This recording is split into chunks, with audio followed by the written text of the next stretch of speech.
Je m'appelle Rose et, à 31 ans, j'ai appris que la vie se déroule rarement comme prévu.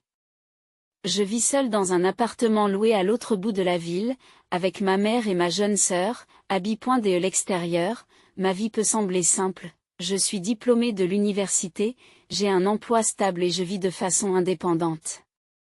Mais l'histoire de mon parcours est loin d'être simple. J'avais 7 ans lorsque mon père est mort. Les souvenirs de cette époque sont flous aujourd'hui, mais je me souviens que ma mère essayait de tenir le coup pour moi, ses sourires forcés n'atteignant pas tout à fait ses yeux. Un an plus tard, elle a épousé Tom, et peu après, ma demi-sœur, Abby, est entrée dans notre vie. Tom s'est avéré être le beau-père dont rêvent la plupart des enfants, il me soutenait, était gentil et voulait vraiment faire partie de ma vie. Mais la vie nous a envoyé une autre balle courbe lorsque Tom est tombé malade pendant les années de lycée d'Abby. Je venais de commencer ma carrière après l'université, j'avais enfin l'impression de prendre pied dans le monde des adultes. Et puis, comme ça, il n'était plus là. Maman était dévastée, et les finances de notre famille se sont effondrées. Je ne sais pas ce que nous allons faire, avoue-t-elle un soir en regardant une pile de factures sur la table de la cuisine. Ses mains tremblaient tandis qu'elle les triait. C'est à ce moment-là que j'ai pris les choses en main. J'ai commencé à aider à payer la maison, à faire en sorte que maman puisse garder un toit au-dessus de leur tête. Mais il n'y avait pas que les factures, il fallait aussi penser à Abby. Elle était encore au lycée. Essayant de s'intégrer à ses camarades et de maintenir un certain sens de la normalité. Je me souviens du jour où nous sommes allés acheter sa robe de bal. Ses yeux se sont illuminés lorsqu'elle a essayé cette magnifique robe bleue, mais j'ai vu son visage se décomposer lorsqu'elle a vérifié l'étiquette de prix. C'est bon, Abby, ai-je dit en sortant ma carte de crédit.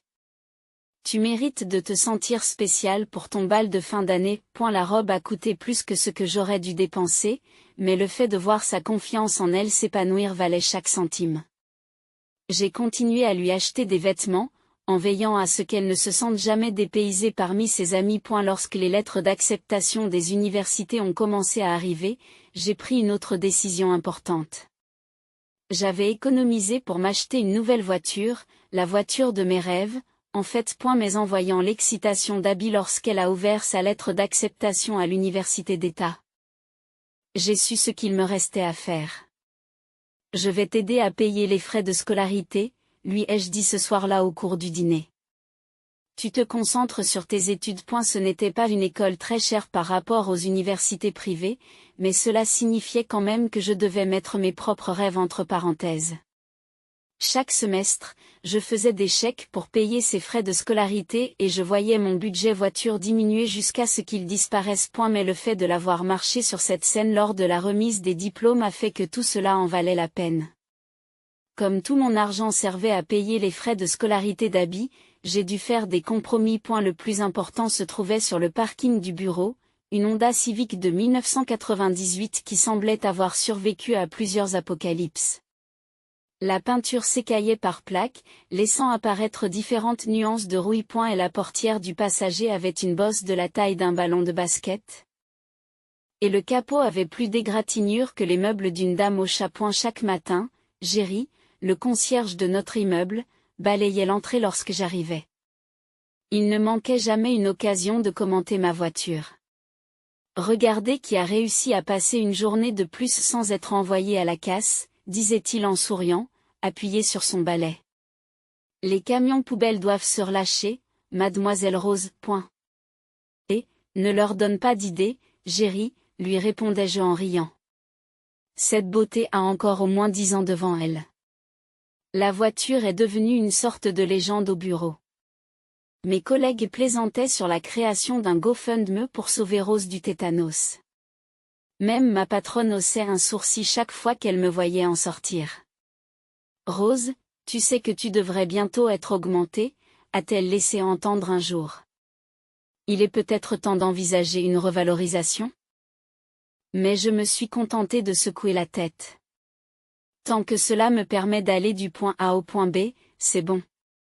En outre, j'ai d'autres priorités pour l'instant. Ces priorités consistaient principalement à faire des heures supplémentaires, à prendre en charge des projets supplémentaires et à s'assurer qu'Abby avait tout ce dont elle avait besoin pour l'université. Les rendez-vous ? Je n'en ai pas tenu compte. Les quelques hommes qui m'ont invité à sortir ont probablement changé d'avis après avoir vu ma voiture. Les années se sont écoulées dans un flou de présentations, de réunions avec les clients et de soirées tardives au bureau.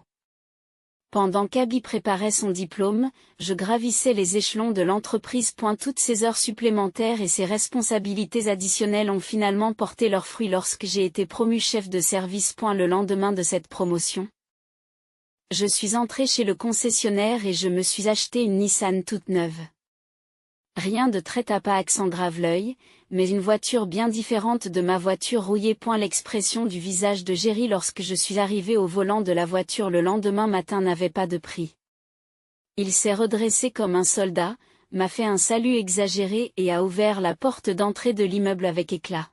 « Votre limousine vous attend, madame la patronne », a-t-il annoncé assez fort pour que tout le monde dans le hall l'entende. Je n'ai pas pu m'empêcher de rire.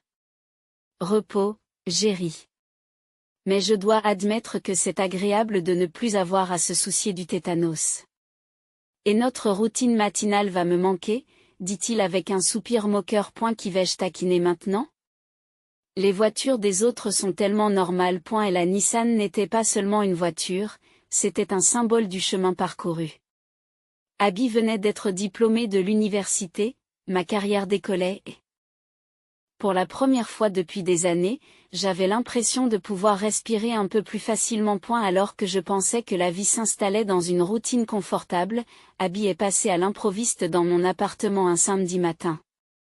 Elle était pratiquement en train de bondir sur les murs, excitée. Je vais me marier, a-t-elle crié en exhibant une bague de fiançailles. John a fait sa demande hier soir. Je savais qu'ils vivaient ensemble depuis la fin de ses études, mais le mariage ?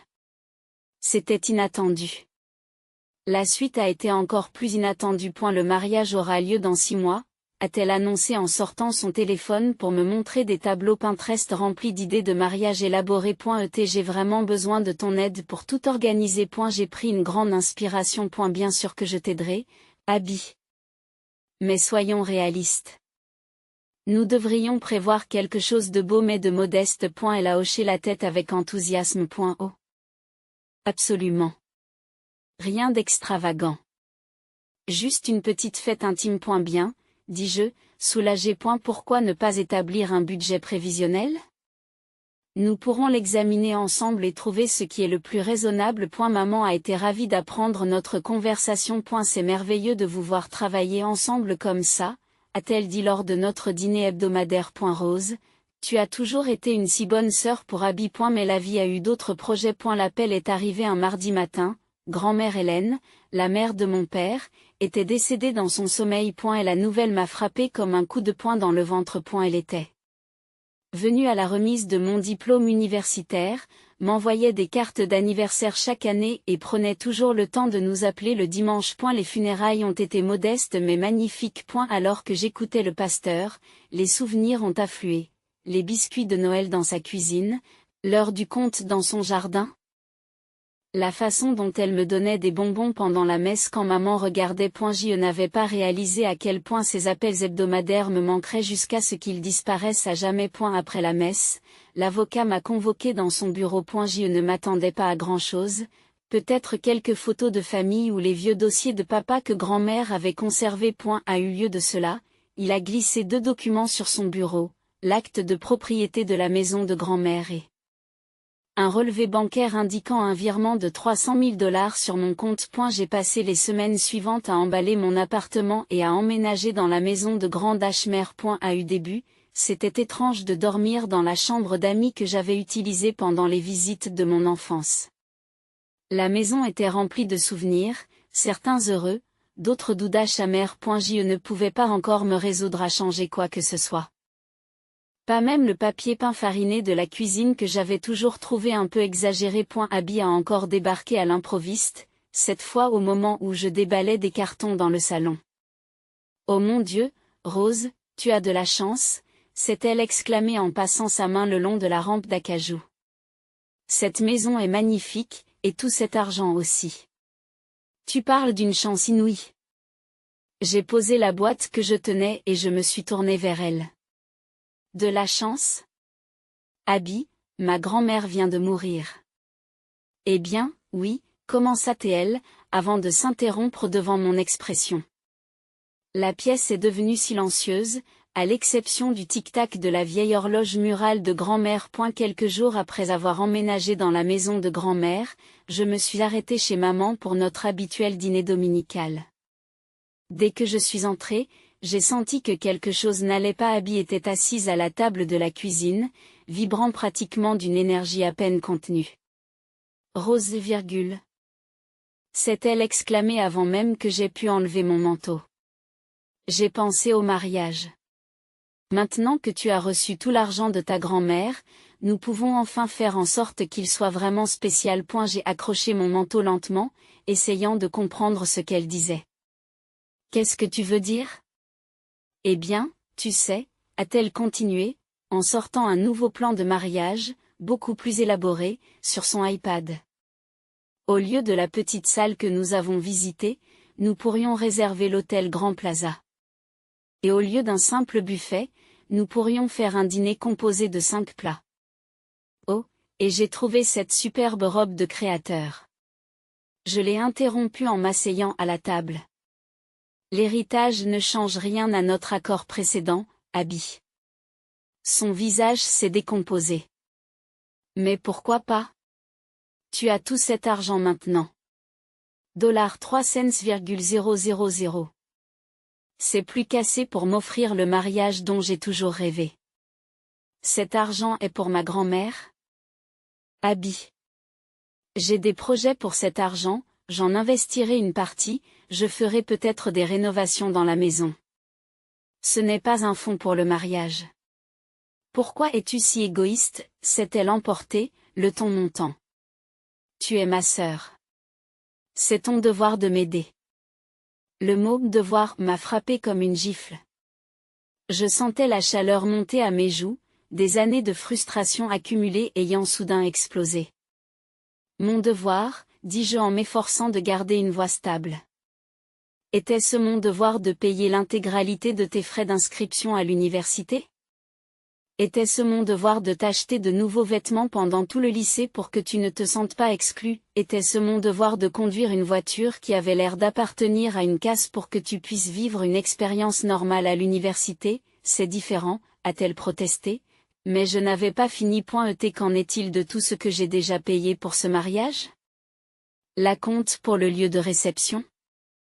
Le traiteur? Les fleurs et les décorations?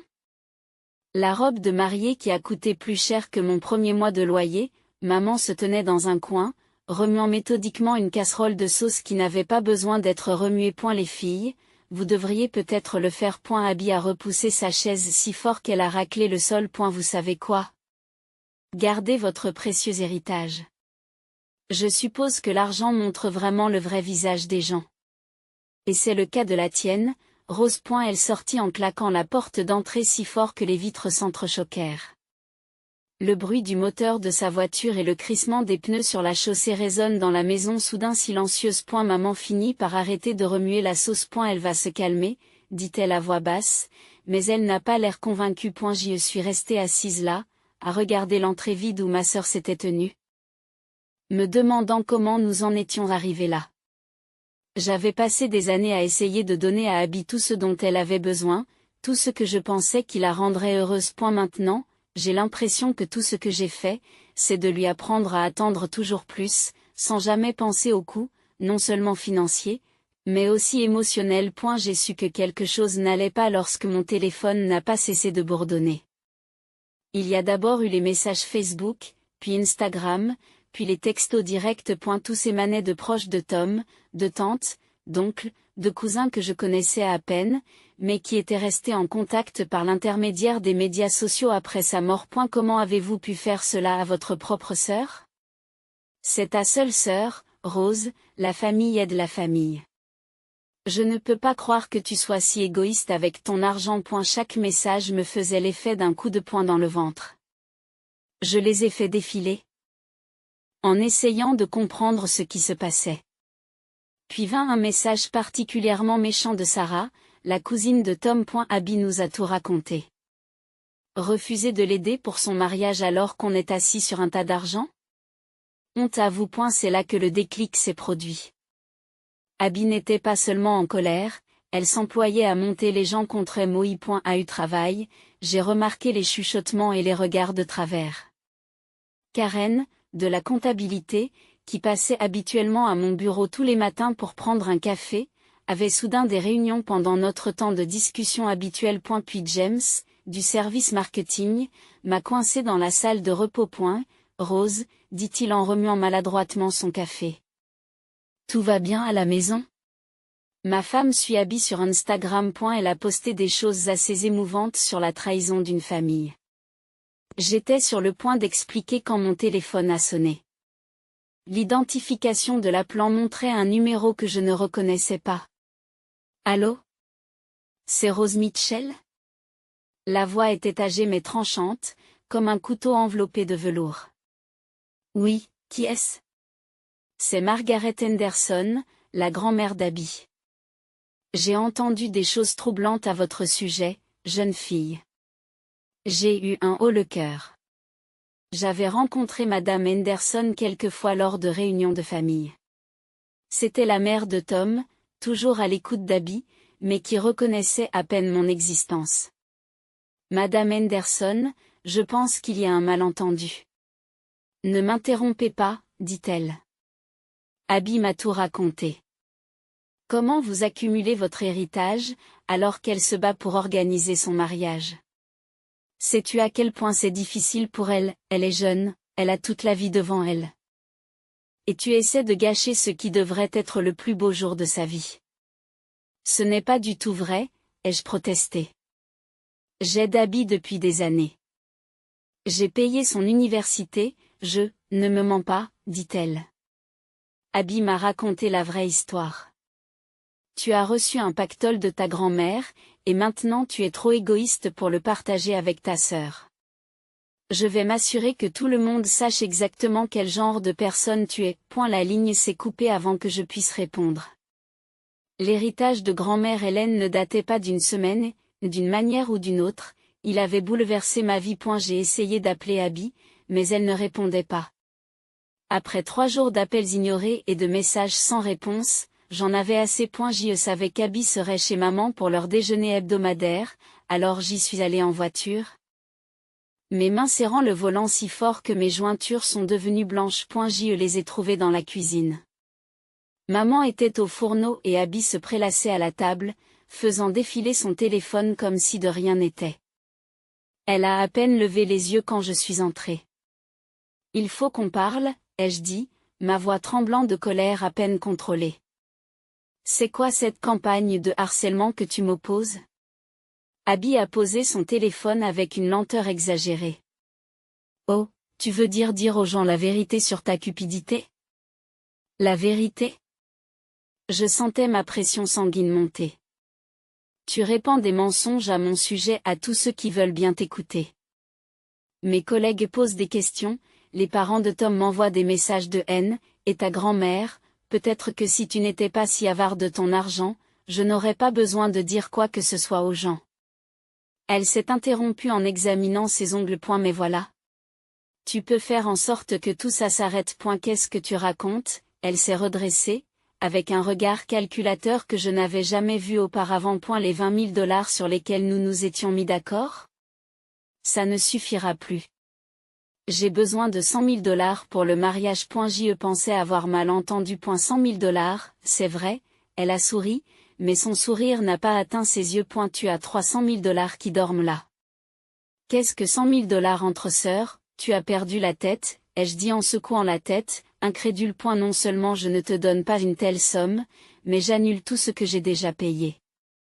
La robe, le lieu, tout. Abby s'est levée si vite que sa chaise est tombée à la renverse. Tu n'oserais pas les filles, s'il vous plaît, intervint maman en s'essuyant les mains avec un torchon. On ne peut pas en discuter calmement, il n'y a rien à discuter. Dis-je en tenant toujours mon téléphone. J'ai passé toute ma vie d'adulte à aider Abby. J'ai payé son université tous les semestres. Je lui ai acheté des vêtements, sa robe de bal, tout ce dont elle avait besoin. Et c'est comme ça qu'elle me remercie? En essayant de me faire chanter, tu es obligé de m'aider, hurla Abby, son visage devenant rouge. Tu es ma sœur. Et maintenant que tu es riche, tu dois me donner plus. Je ne suis pas obligé de faire quoi que ce soit, répliquait Dash. Cet héritage? Il vient de ma grand-mère. La mère de papa, pas la tienne. Ce n'est pas juste, dit Abby en claquant la main sur la table. Pourquoi devrais-tu avoir tout cet argent, juste parce que c'était ta grand-mère? Nous sommes sœurs. Demi-sœurs, corrigeai-je, regrettant immédiatement la dureté de mon propos. Oui. C'est tout à fait juste. Grand-mère Hélène était la mère de mon père. Elle avait tout à fait le droit de laisser son argent à qui elle voulait. Les yeux d'Abby se rétrécirent jusqu'à devenir des fentes. Très bien, comme tu veux. Mais si tu ne me donnes pas ces $100 000, je ferai de ta vie un enfer. Je dirai à tout le monde quelle horrible personne vous êtes.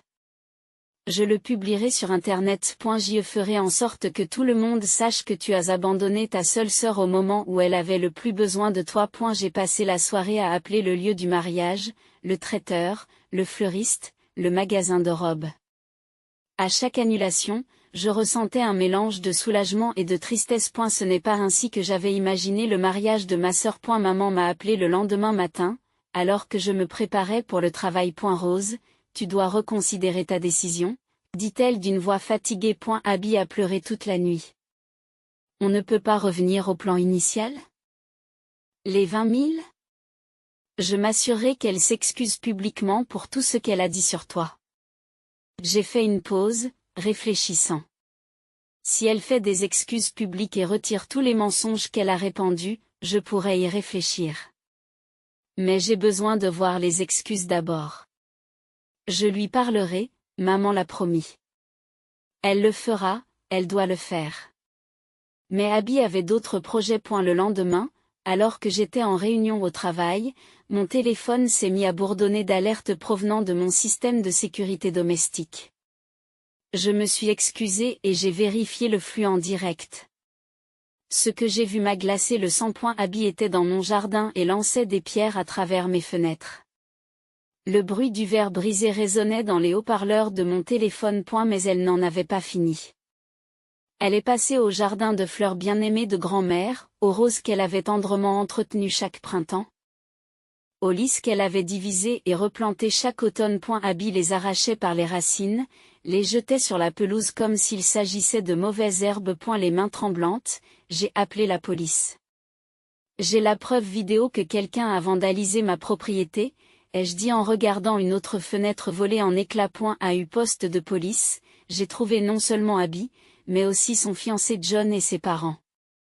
Ils devaient être en train de déjeuner ensemble lorsque la police est venue la chercher. Espèce d'ordure puante! Abby a crié en me voyant. Tu as tout gâché. J'espère que tu es heureuse dans la maison de cette vieille femme morte. Ça suffit, a prévenu le policier. Encore un accès de colère et tu seras en cellule. Le policier a diffusé les images de sécurité sur un grand écran. La vidéo était claire comme de l'eau de roche, le visage d'Abby était clairement visible alors qu'elle détruisait systématiquement mes biens. Et la mère de John a sursauté. De manière audible. John, dit lentement son père, est-ce vraiment le genre de personne que tu veux épouser? Oh, taisez-vous, leur dit Abby en claquant la porte. Vous ne savez rien de tout cela. Elle l'a mérité. C'est une égoïste, une avide, jeune fille, interrompt le père de John, la seule personne qui fait preuve d'avidité et d'égoïsme ici, c'est vous. John n'a pas dit un mot. Il fixait la vidéo, puis Abby, comme s'il la voyait pour la première fois. Je veux porter plainte, ai-je dit à l'officier, ignorant les SMS frénétiques de maman qui me suppliait de ne pas le faire. Pendant que je remplissais les papiers, je pouvais entendre Abby en arrière-plan, qui pleurait et suppliait John de ne pas partir. Mais quelque chose s'était brisé, non seulement mes fenêtres, mais aussi l'illusion de qui était vraiment ma sœur. Une semaine après l'incident du poste de police. J'étais à mon bureau en train d'examiner des rapports trimestriels lorsque mon téléphone a sonné. C'était une notification Facebook, quelque chose que j'aurais normalement ignoré pendant les heures de travail, mais celle-ci a attiré mon attention. Abby avait posté une mise à jour. Chers amis et famille, en raison de circonstances indépendantes de ma volonté, le mariage a été reporté indéfiniment. Je vous demande de respecter votre vie privée pendant cette période difficile. Que Dieu vous bénisse. La section des commentaires se remplissait déjà de messages de sympathie de la part de personnes qui ne connaissaient pas toute l'histoire. J'ai fermé l'application et je suis retourné au travail, mais mon téléphone n'a cessé de bourdonner de messages de membres de ma famille qui avaient enfin appris la vérité. Sarah, la cousine de Tom, a été la première à appeler. La même Sarah qui m'avait envoyé ces messages de colère quelques semaines auparavant. Rose, je te dois des excuses, dit-elle, la voix chargée de regret. Je viens d'apprendre ce qui s'est réellement passé par la mère de John. Et John a repris la bague. Et elle a dit qu'il ne pouvait pas épouser quelqu'un qui ferait une chose pareille à sa propre sœur. Il l'a mise à la porte le jour même. Il a dit qu'il ne se sentait pas en sécurité de vivre avec quelqu'un qui pouvait craquer comme ça. Elle est retournée chez ta mère maintenant. Après l'appel de Sarah, d'autres personnes ont commencé à lui tendre la main. Les mêmes membres de la famille qui m'avaient condamné s'excusaient maintenant, ayant enfin vu Abby pour ce qu'elle était vraiment. Mais l'appel le plus dur est venu ce soir-là de maman. Rose, commença-t-elle, la voix tranchante. Comment as-tu pu porter plainte contre ta propre sœur?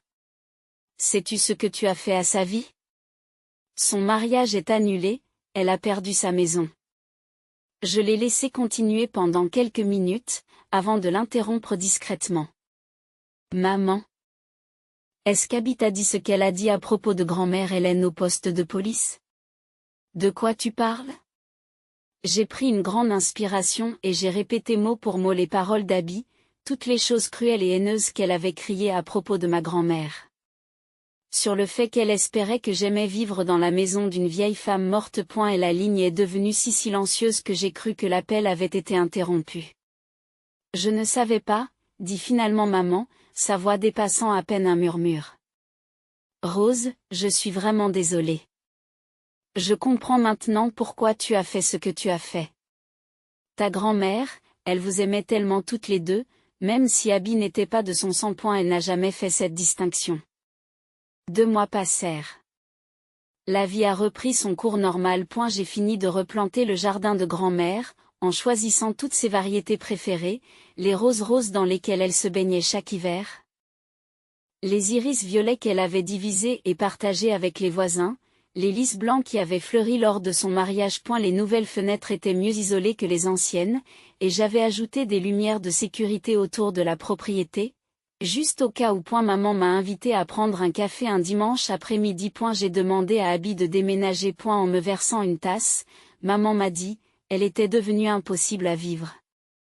Elle se mettait en colère tout le temps, se disputait pour tout et n'importe quoi. Elle blâme tout le monde pour ses problèmes. Elle loue un appartement avec son ami de l'université et travaille dans une petite agence de marketing au centre-ville. Je ne vais pas lui pardonner, maman, dis-je doucement en remuant mon café. Pas cette fois. Il y a des limites qu'on ne peut pas franchir. Je sais, dit-elle en me serrant la main de l'autre côté de la table. Et ce n'est pas grave. Tu as déjà fait plus que ce qu'il fallait pour elle. Plus que ce que la plupart des sœurs auraient fait. Maman et moi avons toujours nos dîners hebdomadaires. Nous partageons des recettes et des souvenirs, et parfois nous regardons de vieux albums de photos datant de l'époque où papa était en vie, où notre famille était plus petite, mais d'une certaine manière moins compliquée. Nous ne parlons pas d'Abby. Son nom est devenu un silence entre nous, mais pas un silence gênant.